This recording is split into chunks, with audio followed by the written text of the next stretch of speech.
Hi guys, welcome to ஆல்பாதி. So இந்த வீடியோவில் பார்த்தீங்கன்னா நான் லாங் பேக் வந்துட்டு கோர்ஸ் பண்ணிகிட்டு இருக்கும்போது எக்ஸ்போ ஒர்க் நடந்துகிட்ருக்கு அப்படின்னு சொல்லியிருந்தேன். ஸோ அதுக்கு வந்துட்டு நான் டிசைனர் கார்மெண்ட் ஒன்று சப்மிட் பண்ணியிருந்தேன். அது போக ஒரு ஒயிட் கவுன் அண்ட் ஒரு கோட்டு சப்மிட் பண்ணியிருந்தேன். ஸோ லாஸ்ட் மினிட்டாக பார்த்தீங்கன்னா எங்களுக்கு அந்த ரெட் கலர் கவுனில் வந்து கீழே ஒரு லேயர் ஆஃப் ரஃபல்ஸே கொடுக்கணும். ஸோ அதுதான் நைட் உட்காந்து ஸ்டிச் பண்ணிகிட்ருக்கேன். அன்றைக்கி மைக்ரைனும் இருந்துச்சு, அதை வச்சுட்டே ஸ்டிச் பண்ணிகிட்ருக்கேன்.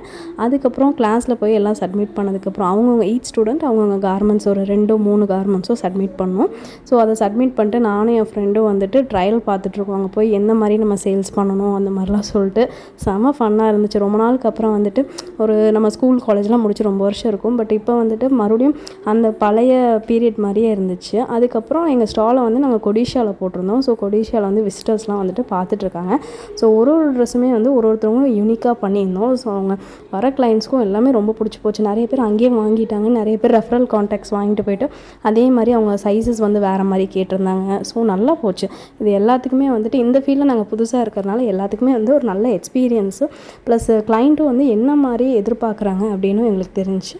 ஸோ இதுக்கப்புறம் பாருங்கள் கிளாஸில் என்னென்ன நடந்துச்சு, ஃபைனல் எக்ஸாம்ஸ் எப்படி போச்சு எல்லாமே அப்கமிங் வீடியோஸில் சொல்கிறேன். தேங்க்யூ ஃபார் வாட்சிங்.